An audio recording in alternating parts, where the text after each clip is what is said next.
You ask Tiger to solve. This deals with linear equations with one unknown. The final result is z equals 1. Let's solve it step by step. Simplify the expression.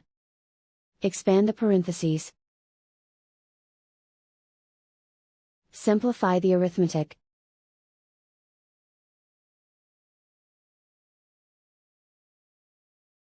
Group all constants on the right side of the equation.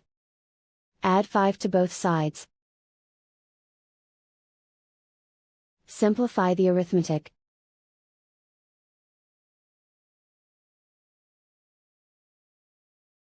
Isolate the z. Divide both sides by 5. Simplify the fraction.